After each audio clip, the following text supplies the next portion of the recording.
আছি বর্তমান আমরা পালবাড়ি তেঁতুলতলার মোড়ের বিকে ফ্যাশনের একটা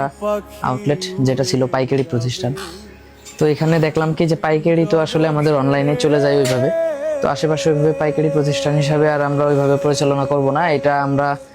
পালবাড়ি তেঁতুলতলা মোড়ের যে আউটলেটটা, এটা আমাদের একটা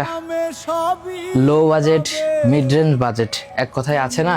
যশোর অঞ্চলের অনেক মানুষ আছে যারা মনে করে বিকে ফ্যাশনের প্রোডাক্ট দেখা গেল ভালো প্রোডাক্টই আছে, সবগুলো খারাপ, একটু দাম অনুযায়ী একটু মান একটু যে কম দামের যে প্রোডাক্টগুলো ওগুলো নাই। তো আমি তাদের জন্য এক কথায় পুরো যশোর শহরের মানুষদের জন্য আমি এমন একটা প্রতিষ্ঠান আমাদের পালবাড়ি তেঁতুলতলা মোড়ে দাঁড় করাতে যাচ্ছি,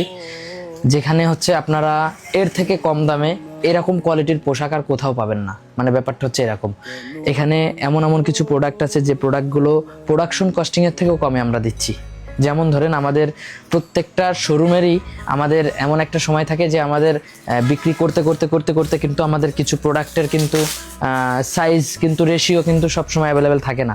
এবং দেখা গেল আমাদের কিন্তু কিছু কিছু প্রোডাক্ট কিন্তু হিউজ পরিমাণে আনি অনলাইনের জন্য, এবং একটা সময় দেখা গেল ML XL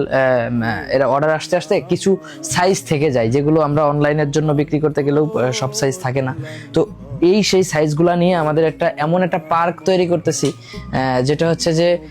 আমাদের এই পালবাড়ি মোড়ে 200 টাকাও টি শার্ট পাবেন, 400 টাকাও শার্ট পাবেন, 500 টাকাতেও শার্ট পাবেন, আবার 300 টাকাতেও শার্ট পাবেন। মানে এইটা আমাদের লো বাজেট ফ্রেন্ডলি যারা মানুষ আছেন, দিনমজুর খেটে খাওয়া যারা মানুষ, যারা রাপ ইউজ করবে,